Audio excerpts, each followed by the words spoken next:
ავტომობილების იმპორტზე გაზრდილი მოთხოვნის ფონზე უახლოეს პერიოდში ფოთისა და ბათუმის პორტები შესაძლოა დამატებითი დატვირთვის წინაშე აღმოჩნდეს.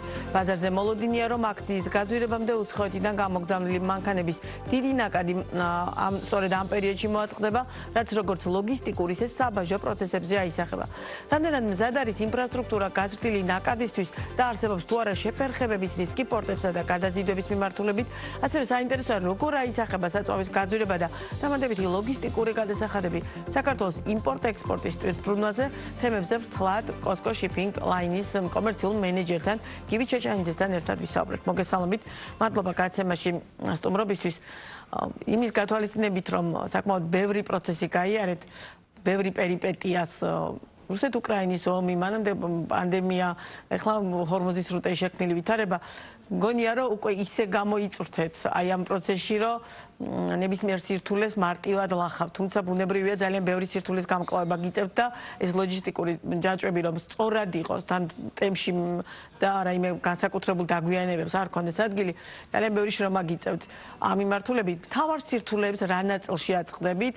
ამით მინდა ჩვენი საუბარი დავიწყო, განსაკუთრებით იმის ფონზე პირობითად, რაც ახლა ხდება მსოფლიო ბაზრებზე და მთლიანობაში მიწოდების ჯაჭვი დღეს ალბათ ერთ-ერთი ყველაზე ხშირად ხმარებადი ტერმინია მათ შორის მთელი მსოფლიო მედიაში და არა მხოლოდ მედიაში, ბუნებრივია. დიახ, მოგესალმებით. რაც შეეხება მთავარ პრობლემას, რომელსაც ვაწყდებით ყველაზე ხშირად და რომელიც ესეთ რო ვთქვათ, ყველაზე დიდ პრობლემას გვიქმნის, ალბათ ზუსტად მიწოდების ჯაჭვის რღვევა ან ცვლილება, რაც როგორც თქვენ ჩამოთვალეთ, რამოდენიჯერ მოხდა უკვე დაწყებული უკრაინის ომიდან, საწვავის ფასები, COVID პანდემიის დროს და ეხლა ბოლო ჰორმუზის სრუტის ამბები. ზუსტად ეს არის ჩვენთვის, იმიტომ რომ ჩვენ სფეროს ძალიან უყვარს სტაბილურობა, როგორც გემის ზღვაში შვიდად სტაბილურად დაცროს, ესე ჭირდება ჩვენ საქმესაც და აი როდესაც ესეთი რღვევები ხდება მიწოდების ჯაჭვი, რა თქმა უნდა, ძალიან დიდ პრობლემას გვიქმნის, აი ფასებს აძვირებს, მიწოდების დროს ზრდის და აწვება როგორც გამყიდველს, ასე საბოლოო მომხმარებელს. ჩვენ ძალიან დიდი ამბიცია გვაქვს, რომ შუა დერეფნის ქვეყანა ვართ და ვართ კიდეც და აი ამ პოტენციალის გამოყენება ძალიან კარგად შეგვიძლია. ყოველ შემთხვევაში ჩემი გადმოსახედიდან დარწმუნებული ვარ თქვენი გადმოსახედიდან, თუმცა რამდენად სწორად ვიყენებთ და განსაკუთრებით აი ასეთ გლობალურ აბსოლუტურ გაურკვევლობაში რამდენად არის ეს გზა თქვენი გადმოსახედიდან აი იმ ჩვენებლების გათვალისწინებით, რომელსაც ახლა რეალურად ხედავთ და რომელსაც ტვირთბრუნვის მოცულობის გათვალისწინებით, ის გზა, რომელსაც თქვენი პარტნიორები მთელი მსოფლიოს მასშტაბიდან აქტიურად იყენებენ ან გამოიყენებენ საომალოდაც, მათ შორის იმ შემთხვევაშიც ეს კონფლიქტები და ეს ძალიან რთული ვითარებები რომ დასრულდეს. დიახ, ნამდვილად ვართ გეოგრაფიულად, როცა შეხედავთ, ჩვენ ვიმყოფებით ზუსტად მთავარი კარიბჭე შუა დერეფნის. რაც შეეხება რამდენად სწორად ვიყენებთ, ესე რომ ვთქვათ, უბრალოდ ასათვისებელია ჯერ კიდევ ბევრი რაღაც ინფრასტრუქტურა პირველ რიგში და არა მარტო ჩვენზე აქვს საუბარი, აქ პარტნიორ ქვეყნებზეა საუბარი, თუნდაც აზერბაიჯანზე, თუნდაც ყაზახეთზე, იმიტომ რომ ის შესაძლებლობა, რაც შუა დერეფანს გააჩნია სამომავლოდ დღესდღეობით ალბათ ყველაზე მცირე ნაწილს ვიყენებთ და განვითარების პერსპექტივასაც მე უფრო სწრაფს ველოდი და ველოდები ყოველდღე რომ უფრო სწრაფად მოხდება ყველა ქვეყნების მიერ ესე რომ ვთქვათ უფრო აქტიურად მუშაობა რომ შესაძლებლობები გავზარდოთ ინფრასტრუქტურა რა აი რაში მაგალითად ვაგვიანებთ მე ბევრჯერ მიკითხავს თქვენი კოლეგებისთვის ეს სად დავაგვიანეთ და რა საკითხების გადაწყვეტა ახლა ნომერ პირველი ამოცანა ხო ტანდემში უნდა ვიმუშაოთ ახლა ჩვენ ყველაფერი გავმართოთ მაგრამ ჩვენამდე ინფრასტრუქტურა გამართული არ იყოს, ესეც სისულელი გამოდის ერთხელ. უნდა ვიმუშაოთ ტანდემში ყველასთან ერთად, მაგრამ ისიც არ უნდა იყოს, რომ ერთმანეთს უყუროთ და ვინ პირველი გავაკეთებს და მოდი მე მერე გავაკეთებ. ალბათ უფრო რაღაც ამ ქვეყნებმა ერთად უნდა გადაწყვიტონ საბოლოო ჯამში პრობლემა და ხედავთ ამ კოორდინაციას ახლა? ცით რა არის, ვერცერადოს ვერ ხედავდი ესე აქტიურს. კი არის, ვხედავ რომ ჩვენი მთავრობა მოგზაურობს, ხდებიან, მაგრამ შეხვედრის იქეთ ინფრასტრუქტურა, უფრო მეტი შეხვედრა, უფრო ნაკლები ინფრასტრუქტურის მშენებლობაა. მე ველოდები ხოლმე ყოველთვის მეც. ახლა ჩვენ ბიზნესი ვართ და რა თქმა უნდა ჩვენ ყოველთვის დღეს გვინდა და ვჩქარობ და მაგალითად ინფრასტრუქტურის კუთხით რა ტიპის პრობლემები გვაქვს ლოგისტიკური ცენტრების არსებობა? ლოგისტიკური ცენტრი შუა დერეფნის მიმართებაში ყველაზე ნაკლები საკითხია. ჩვენ პირველი ალბათ ყველაზე მთავარი ჩვენთვის არის ღრმაწყლოვანი პორტი ეს არა მარტო შუა დერეფნისთვის, ზოგადად ჩვენი ქვეყნისთვის და ჩვენი რეგიონისთვის, იმიტომ რომ ძალიან ჩამურჩებით ყველა შავ ზღვას, ჩვენ მეზობლებსაც ძალიან ჩამურჩებით შავ ზღვაზე და გლობალურად, პირდაპირ ვთქვათ, ჩვენ არ ვიმყოფებით სოფლიოს სავაჭრო მთავარ გზებში ჩართულები. არა ვართ. ჩვენ ვართ აუტპორტი, direct პორტი ჩვენ არა ვართ. ამიტომ პირველ რიგში არა მარტო შუა და ერეფნისთვის, ზოგადად ჩვენთვისაც საჭიროა ეს ხმაწყლოვანი პორტი. იმედი ვიქონიათ ყველამ ერთად რომ იქნება დათქმულ ვადაში ანაკლიის პორტი. ძალიან დიდი იმედი გვაქვს. ნუ რკინიგზა თავისთავად მოდერნიზაცია დამთავრდა, როგორც ხედავთ, ეხლა გასაშვებია ეს ყველაფერი და სიჩქარეები, სიმძლავრეები, მოსამატებელი სავაგონე პარკი, თფომავლები და ნუ შემდეგ უკვე ნუ გზებს ავტობანები ამ ეტაპზე გვაქვს და მე მგონი საკმარისი არის. ნუ ეხლა მე თავი გვირაბი რომელიც სამდალალ დამთავრდება, ეს ლარსის კემპინგმავალი.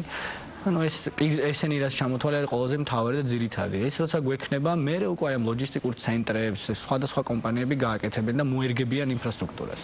ეხლა რამდენად ამ ყველაფრის სირთულის პირობებში რამდენად პირობითად გაგირთულდათ საქმიანობა, ან რამდენად გაძვირდა და შესაბამისად მე უკვე რამდენად გაუძვირდა ის მომსახურება მომხმარებელს.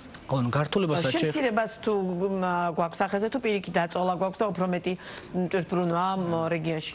ხო, ნუ თუ ჰორმუზის შემთხვევის გამო მეკითხებით, ჰორმუზის ამბის გამო, ეხლა სწორედ რომ ავხსნათ, თავიდან იყო მოთხოვნა, მაგრამ ჩვენ ალბათ იცით ხო ფოთის პორტი ზედაზღვარზე მაღლა მუშაობს.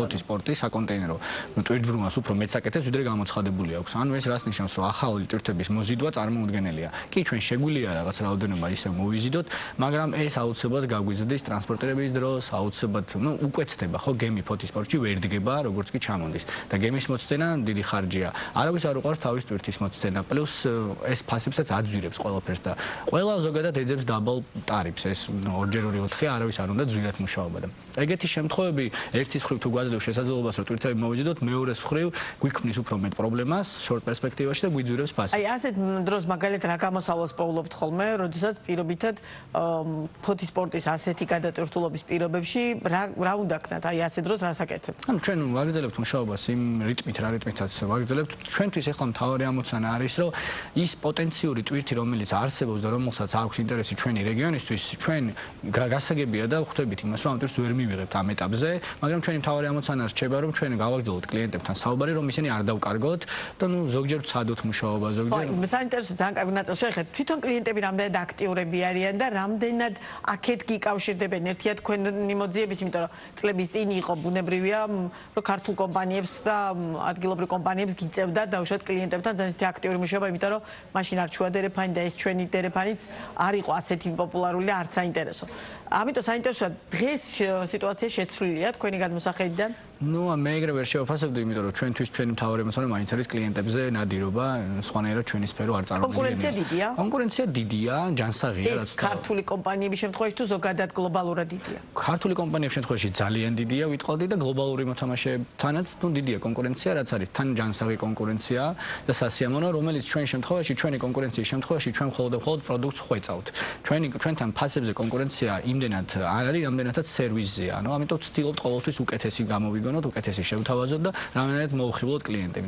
ფასი მარტო არის. კლიენტები რომელი ქვეყნებიდან არიან? ჩვენი მთავარი სამი პარტნიორი ქვეყანა, ანუ საქართველოს, სომხეთი, აზერბაიჯანი, ბელარუსი და ცენტრალური აზიის ქვეყნები. ჩინეთთან თანამშრომლობა ამ კუთხით თუ გიცდიათ? რა თქმა უნდა, ჩინეთი საქართველოსთვის 40%-იანი, 40-50%-იანი ტვირთბრუნვა გვაქვს იმპორტით და დაახლოებით 60%-იანი ექსპორტით. ანუ ჩინეთი ჩვენი მთავარი პარტნიორია გადაზიდვების კუთხით. და თვითონ ჩინელი დაუშვათ თქვენი კოლეგები რამდენად აქტიურები არიან ამ თანამშრომლობის ნაწილში. ჩვენ გვაქვს ამბიცია რომ ვიყოთ დაკავშირებადობის მთავარი ხაზი, ხო? და ეს რამდენად შეგვიძლია მათ შორის პარტნიორებს რამდენად აქვთ ეს სურვილები, ესაა საინტერესო. ძალიან აქვს სურვილები, უბრალოდ მასშტაბია, სხვა ეხა ჩინელებისთვის. ხო, ძალიან სხვა მასშტაბია და ამის ახსნა გვიწევს ხოლმე, რომ ნუ ჩვენ ცოტა სხვა მასშტაბის მოთამაშეები ვართ, მაგრამ რო დაუბრუნდეთ ჩვენ როლს, თავარ როლს რო ვაცხადებთ ვართ სატრანზიტო და ვართ დერეფანი, გეოგრაფიულად რაც ნამდვილად ვართ, ასევე ჩვენთვის ერთი რაღაცა ისეთი პლუსი სხვებთან შედარებით ის გვაქვს, რომ ჩვენ ევროპაში ევროპელები ვართ, აზიაში აზიელები ვართ. ჩვენ ორივესთან შეგვიძლია საუბარი თავიანთ ენაზე, ესე რომ ვთქვათ. ხო, აი ეს ჩვენ ძალიან მარტივად გამოგვდის და მართლა ეს ხელს გვიწყობს. ჩვენ ძალიან ჩვეულებრივად შეგვიძლია გავუგოთ სხვადასხვა მენტალობაა საერთოდ და ჩვენ შეგვიძლია ორივე მენტალობის ადამიანებს თავის მენტალობით ველაპარაკოთ და ეს ძალიან ესეთ კარგ პოზიციაში გვსვავს.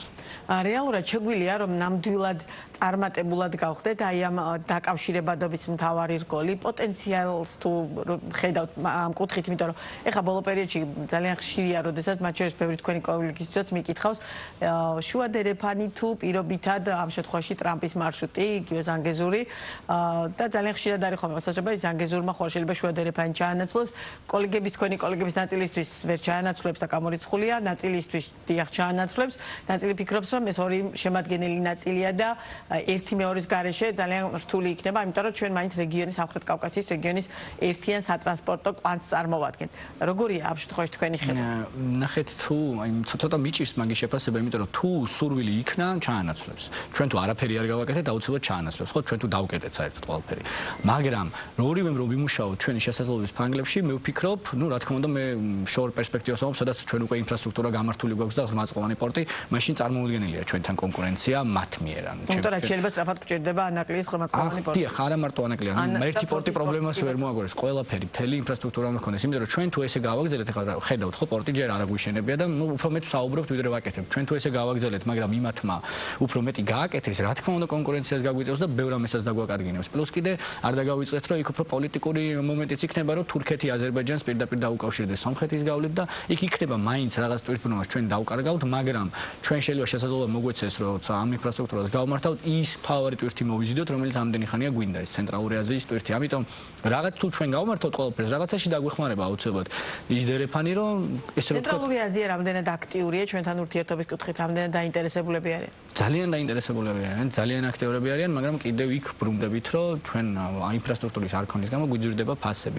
მაგრამ არ მინდა რომ გამოჩნდეს, რომ მარტო ჩვენ ვართ აქ, არა, აქ არა ჩვენ მარტო არა ვართ, აქ აზერბაიჯანიც არის და ყაზახეთი მათ შორის.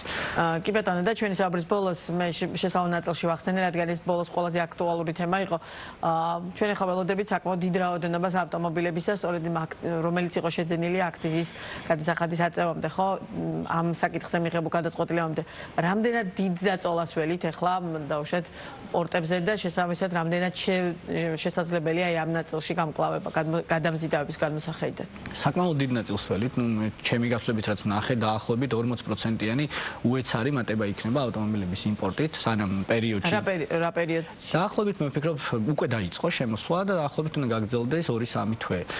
ეს ზუსტად შეგვიძლია დავთვალოთ, როდესაც გამოცხადდა იდეა ამ კანონის მიღების და 2 აპრილი იყო გამოსვლის თარიღი, 2 აპრილია დაფიქსირებული, 2 აპრილამდე რაც ამერიკიდან გამოვა, არა მარტო ამერიკიდან, ის დაითვლება ძველი ტარიფით. მე ვფიქრობ, რომ 2 თვე გაგრძელდება ეს ციებ-ცხელება, პირველ რიგში პორტს, რა თქმა უნდა, პორტს დააწვევა, მაგრამ უფრო ნაკლებად, უფრო მეტი რისკი არის ტერმინალებზე, სადაც ამ ავტომობილების გახსნა, გადამუშავება ხდება. მაგრამ ჩვენ გვაქვს ძველი გამოცდილებები, გვაქვს ძველი ისეთი პერიოდები, როდესაც იყო ძალიან დიდი დაწოლა და მე მაინც ვფიქრობ, რომ ამ ცუდმა გამოცდილებამ რაღაცები გვასწავლა და უფრო გავუმკლავდებით. კი ბატონო, და ჩვენი საუბრის ბოლოს მე ყველა კომპანიას, რომელიც ამ ნაწილში მუშაობს, ხომ აუცილებლად ვეკითხები, რომ მაგალითად 2026 წელს როგორ მაჩვენებლებზე გასვლას ელოდებით, განსაკუთრებით იმის გათვალისწინებით, რა რეალობაში დღეს გიწევთ საქმიანობა. რამდენ პროცენტიან მოგებას ვარაუდებთ 2026 წლის განმავლობაში, რომ წელს დახურავთ? მოდით ესე ვთქვათ, ეხლა მე მარტო ჩემზე არ მინდა ვისაუბრო, იმიტომ რომ მე შეიძლება ტვირთბრუნვა გამომემატოს, მაგრამ ეს მე ვიღაცას წავართვა. უფრო კარგი იქნება, რომ ვთქვათ ზოგადად ჩვენ ქვეყანას. და ჩვენ ქვეყანას მე ვფიქრობ 2026 წელს მინიმუმ 15%-იანი მატება უნდა ქონდეს იმის გათვალისწინებით, რომ 2025 წელს ზედა ზღვარზე იმუშავა, გადალახა ზღვარი, ანუ გამოდის რომ 2026-ში კიდევ უფრო უნდა გადალახოს ზღვარი. ამიტომ ვფიქრობ, რომ ეს პროცენტი კარგ მოგებასაც მოგვიტანს და ახალ შესაძლებლობებს. ძალიან დიდი მადლობა საინტერესო საუბრისთვის, წარმატებებს გისურვებ და კვლავაც სიამოვნებით გიმართლებით ბიზნეს პარტნიორის პირდაპირ ეთერში.